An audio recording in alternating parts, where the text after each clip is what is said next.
Hey guys, welcome in Adarsh Academy, जिसमें हम लोग अपनी क्लास 9 की मैथमेटिक्स पढ़ रहे हैं। अब तक हम लोग जब 5 चैप्टर ख़त्म कर चुके हैं। आज हम नया चैप्टर शुरू करेंगे, चैप्टर 6,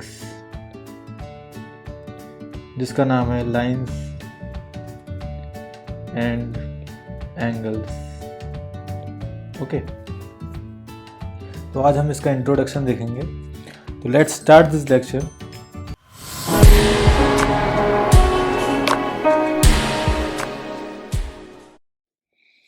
तो जैसा कि हमने अपने पिछले चैप्टर में पढ़ा है, चैप्टर 5 में, कि किसी भी लाइन को बनाने के लिए हमको 2 पॉइंट लगते हैं, मिनिमम 2 पॉइंट्स लगते हैं किसी भी लाइन को बनाने के लिए। ठीक है, तो इस लेक्चर में हम लोग जानेंगे कि इस वाले चैप्टर में हम लोग जानेंगे कि एंगल्स क्या होते हैं और एंगल्स की प्रॉपर्टीज जानेंगे। एंगल्स के टाइप्स, किस किस टाइप्स के होते हैं और एंगल बनते कैसे हैं, और एंगल से रिलेटेड जानेंगे कुछ टर्म्स। ओके, तो एंगल्स जो होते हैं वो अपने कुछ डेली लाइफ में भी काम आते हैं। जैसे आपको कोई साइंस प्रोजेक्ट बनाना है, आपको अपनी क्लास के लिए बोला गया कोई साइंस प्रोजेक्ट बनाना है, तो आपने जो बैम्बू स्टिक्स होती हैं उससे रिलेटेड आपने कुछ डायग्राम वगैरह बनाया कुछ साइंस एग्जीबिशन के लिए। तो आपको पता होना चाहिए कि जब भी आप कोई उसका मॉडल ड्रॉ करोगे पेज पर, तो आप कुछ लाइंस ड्रॉ करोगे, कुछ लाइंस इंटरसेक्टिंग लाइंस होंगी, कुछ लाइंस पैरेलल होंगी आपस में। तो आपको लाइंस के बारे में पता होना चाहिए। और जब कुछ लाइन ऐसी होंगी, तो अब जब तक आपको लाइंस और एंगल की नॉलेज नहीं होगी इसके बीच की, जब तक आप वो चीज़ पेपर पे ड्रॉस नहीं कर सकते। और जैसे कि अपने पिछली क्लास में प्रॉपर्टीज ऑफ लाइट्स के चैप्टर पढ़ा हुआ साइंस में, कि जब कोई रे डायग्राम बनाते हैं तो उसके लिए भी हमको क्या करते हैं, एंगल की ज़रूरत पड़ती है। जैसे कोई भी एक मीडियम है, इधर मीडियम 2, मीडियम 1, जब लाइट जो है रे इधर से इधर जाती है तो कुछ डिफ्लेक्ट करती है। तो इसके लिए हमें पता होना चाहिए कि एंगल क्या है, तो उससे हम पता कर सकते हैं कि कितनी लाइट डिफ्लेक्ट हुई। ओके, कुछ ऐसी चीज़ें हैं। तो अब देखते हैं हम लोग बेसिक टर्म्स एंड डेफिनेशन।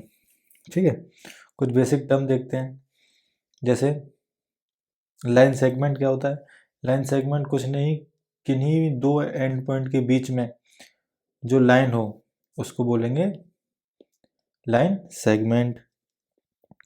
और रे क्या होती है? रे, फिर आता है रे। तो रे वो होती है जिसके पास सिर्फ एक ही एंड पॉइंट हो और एक तरफ एरो हो, तो मतलब एक तरफ से वो कितना भी लंबा जा सकती है। तो रे को डिनोट करने का तरीका है ए बी, इसके ऊपर आप एक एरो बना देंगे। और लाइन सेगमेंट को डिनोट करते हैं ए बी, दोनों ए बी और सिंपल एक डैश। ठीक है, और किसी भी लाइन को डिनोट करने का तरीका होता है, मतलब कोई भी एक कॉमन लाइन है जिसके दोनों तरफ एरो होता है, तो उसको डिनोट करते हैं कुछ इस तरीके से। ठीक है बच्चों, फिर इसके बाद आते हैं कुछ पॉइंट्स के बारे में पढ़ लेते हैं, जैसे कोलिनियर पॉइंट और non collinear point. Collinear points वो पॉइंट्स होते हैं जो वो 3 पॉइंट्स जो एक ही लाइन पर आ रहे हो। जैसे इस केस में ए बी सी जो 3 पॉइंट्स हैं ये कोलिनियर पॉइंट्स हैं, क्योंकि ये एक ही लाइन पे आ रहे हैं। जैसे इफ 3 और more points lie on the same line they are called non collinear points, otherwise they are called, और बाकी जितने पॉइंट्स हैं वो नॉन कोलिनियर पॉइंट्स हो गए। ठीक है, तो जो एंगल फॉर्म करती है, अब आते हैं आर्म्स पर एंड वर्टेक्स पर। ओके, तो आर्म क्या होती है? आर्म वो होती है जैसे कोई भी लाइंस, कोई भी रेस जो एंगल बनाती हैं, उन रेस को हम लोग बोलते हैं आर्म्स, उन रेस को हम लोग बोलते हैं आर्म। और जहाँ उसके एंड पॉइंट होते हैं रेस के, उसको बोलते हैं क्या? वर्टेक्स। ठीक, अब आते हैं टाइप्स ऑफ एंगल्स की तरफ। एंगल्स कितने तरीके के होते हैं? सबसे पहले आता है एक एंगल, सबसे पहले आता है अक्यूट एंगल। अक्यूट एंगल जो 0 से लेके 90 डिग्री के बीच में होता है। 0 से लेके 90 डिग्री के बीच में। फिर आता है राइट एंगल जो कि 90 डिग्री का होता है, जो कि कुछ इस तरीके से दिखता है। ठीक है, ओके। फिर लेते हैं हम लोग ऑब्ट्यूज एंगल। क्या? ऑब्ट्यूज एंगल जो 90 डिग्री से बड़ा और 180 डिग्री से छोटा होता है, जो कि कुछ इस तरीके से होता है। ठीक है बच्चों। फिर आता है अपना स्ट्रेट एंगल। स्ट्रेट एंगल नाम से ही समझ में आ रहा है ये 180 डिग्री का होगा। स्ट्रेट एंगल क्या है? जो पूरा हाफ एंगल जो कवर कर लेता है, सेमी सर्कल टाइप जैसा कुछ दिखता है, तो इसको हम डिनोट करते हैं एस से। ठीक, जो कि 180 डिग्री का होता है। फिर उसके बाद आता है अपना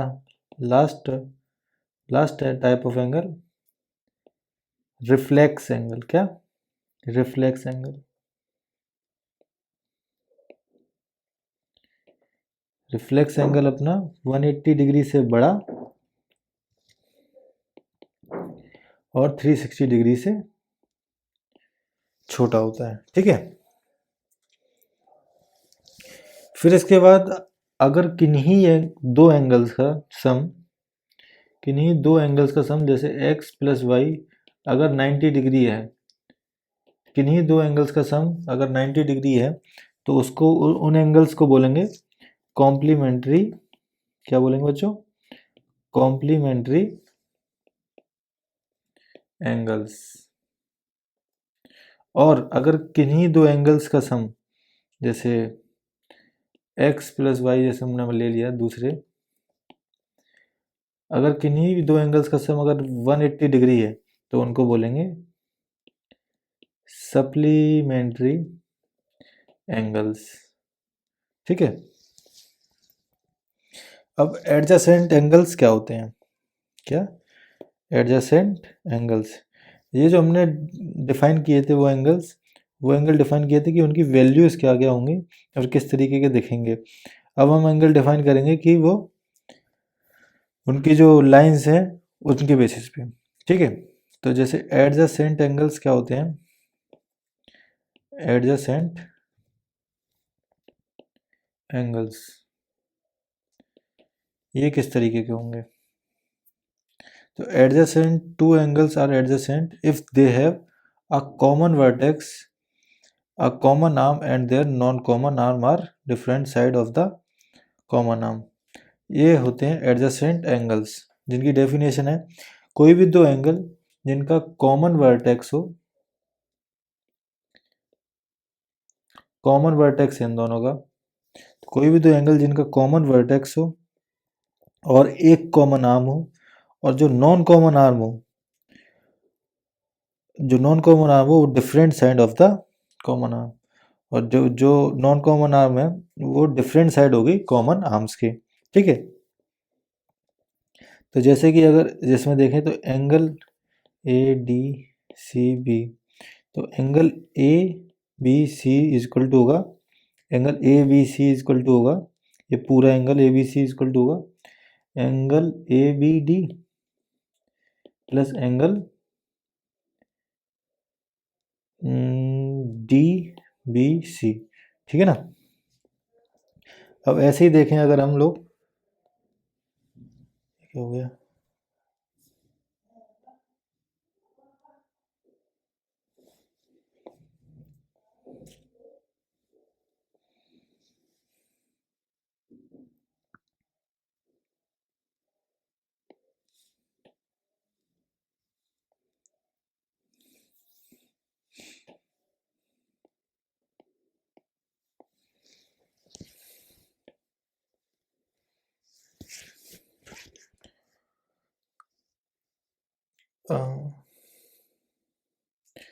तो अगर ऐसे ही देखें, लीनियर पेयर ऑफ एंगल्स क्या होते हैं, जैसे लीनियर पेयर ऑफ एंगल्स क्या होते हैं? लीनियर पेयर ऑफ एंगल्स वो एंगल्स होते हैं जो स्ट्रेट लाइन पे कोई भी तीसरी रे आके जब कोई एंगल बनाती है, तो जैसे नॉन कॉमन आर्म में form the line, in this case जैसे ये है हमारा पॉइंट डी, ये हमारा पॉइंट ए, ये हमारा पॉइंट सी, ठीक है। तो ये और ये एंगल 1 और एंगल 2 हमारे क्या होंगे? लीनियर पेयर ऑफ एंगल्स होंगे, ठीक है ना बच्चों। सेम उसी तरीके से देखें अगर हम, तो वर्टिकली अपोजिट एंगल्स देखते हैं। वर्टिकली अपोजिट एंगल्स क्या होते हैं? तो वर्टिकली अपोजिट एंगल्स वो एंगल्स होते हैं जो दो इंटरसेक्टिंग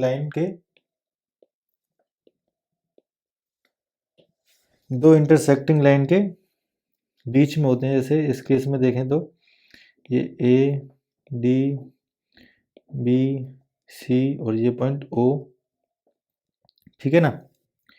तो ये वाले जो अपोजिट साइड, जो इंटरसेक्टिंग लाइन के अपोजिट साइड जो होंगे एंगल, उनको बोलेंगे हम लोग vertically opposite angles.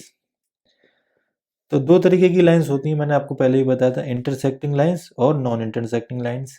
Intersecting line आपस में इंटरसेक्ट करेंगी और उनका एक कॉमन पॉइंट होगा, और जो नॉन इंटरसेक्टिंग लाइन होगी आपस में इंटरसेक्ट नहीं करेगी और उनका कोई कॉमन पॉइंट नहीं होगा, और वो लाइंस को हम लोग पैरेलल लाइन के नाम से भी जानते हैं, ठीक है। तो अब कह रहा है पेयर ऑफ एंगल्स। अब उन लोगों को पता है कि लीनियर पेयर ऑफ एंगल्स का, लीनियर पेयर ऑफ एंगल्स का जो सम होता है वो होता है 180 डिग्री, ठीक है ना। तो यही चीज अपनी एग्जाम 6.1 कहती है, if a ray stands on a line then the sum of the two adjacent angles so formed is called 180 degree. तो इसको लीनियर पेयर ऑफ एंगल्स भी कहते हैं। यही जो मैंने अभी बताया, यही ये एग्जाम कह रही है, ठीक है ना।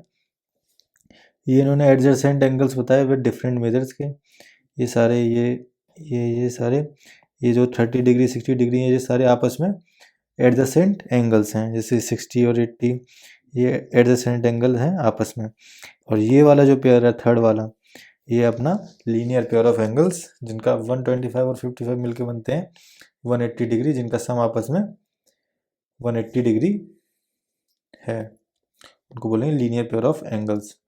ऐसे ही एक्सियम 6.2 कहती है, if the sum of two adjacent angles is 180 degree then the non common arm of the angle form a line. जो नॉन कॉमन आर्म होगी वो एंगल फॉर्म करेगी लाइन का, ठीक है। फिर इसके बाद अपने को थ्योरम 6.1 कहती है, if two line intersect each other then the vertically opposite angles are equal. अगर कोई भी दो लाइन इंटरसेक्ट कर रही हैं आपस में,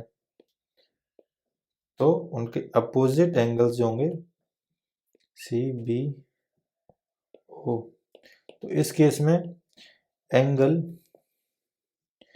ए ओ सी इक्वल टू होगा एंगल बी ओ डी, ठीक है ना बच्चों। और ये दूसरे angles, angle A O D equal to होगा एंगल बी ओ सी, ठीक है ना। मतलब वर्टिकली अपोजिट जो एंगल होंगे उनको वो आपस में बराबर होंगे, ठीक है। ये उसका प्रूफ है, और एग्जाम में ज़्यादातर पूछा नहीं जाता, लेकिन आप ये प्रूफ देख के आप समझ सकते हैं आराम से कि ये किस तरीके से इक्वल्स होते हैं। इसमें हम लोग यूज़ करेंगे लीनियर पेयर ऑफ एंगल्स का, जैसे ए ओ सी एंगल और एंगल ए ओ डी आपस में बराबर हैं, ठीक है ना, और एंगल ए ओ डी और बी ओ डी आपस में बराबर है, ठीक है ना। फिर ये 180 डिग्री है, तो ये दोनों जब 180 डिग्री होंगे तो ये ये दोनों चीज़ें आपस में बराबर होंगी। फिर AOD से AOD कैंसिल हो जाएगा तो एंगल AOC एंगल BOD बराबर हो जाएगा। उसी सिमिलर तरीके से एंगल AOD और BOC आपस में बराबर होंगे। ठीक है ना बच्चों। अब हम एक एग्जाम्पल देख लेते हैं, फिर उसके बाद आप एक्सरसाइज आराम से सॉल्व कर सकते हैं अब तक जो मैंने बताया आपको। इसमें कह रहा है दो इंटरसेक्टिंग लाइन है PQ और SRS। ठीक है, ये O पॉइंट है। इसमें एंगल का रेशियो दे रखा है, angle POR ratio angle ROQ दे रखा है 5:7। ठीक है ना। तो अब हमसे पूछ रहा है कि सारे एंगल बताओ, कि एंगल POR क्या है, एंगल POS क्या है, इन सारे एंगल्स की वैल्यू बताओ। तो हमको पता है कि angle POS equal to angle ROQ होगा कि नहीं होगा बच्चों? वर्टिकली अपोजिट एंगल है, वर्टिकली अपोजिट एंगल है। ठीक है ना। उसी तरीके से एंगल SOQ एंगल POR आपस में इक्वल होंगे। तो हमको कोई भी एक एंगल पता लग जाए, दूसरा अपने आप पता लग जाएगा। तो इन्होंने गिवन कर रखा है POR और ROQ का जो रेशियो है वो कितना है,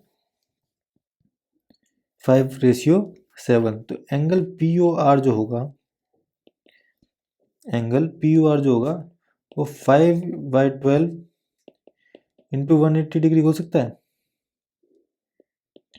बिल्कुल हो सकता है। ठीक है ना। सिमिलरली उसी तरीके से एंगल ROQ 7/12 हो सकता है। जिस तरीके से एंगल 5/12 इंटू 180 डिग्री है, सेम उसी तरीके से 7/12 इंटू 180 डिग्री हो सकता है। तो ये हो गया 105, 75। तो ROQ जो है वो POS के बराबर है, तो 105 एंगल ROQ भी 105 होगा और एंगल POS भी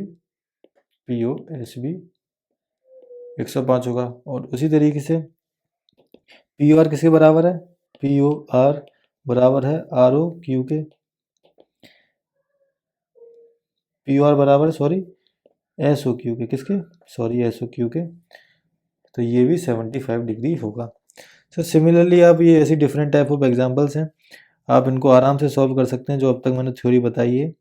और अगर आपको कोई भी डाउट आए तो आप मेरे से दोबारा पूछ सकते हैं। आप मेरे को मेल कर सकते हैं drishacademy@gmail.com पे। और फिर अगली एक्सरसाइज में हम लोग देखेंगे कि पैरेलल लाइंस और ट्रांसवर्सल क्या होते हैं। तो आज के लिए सिर्फ इतना ही।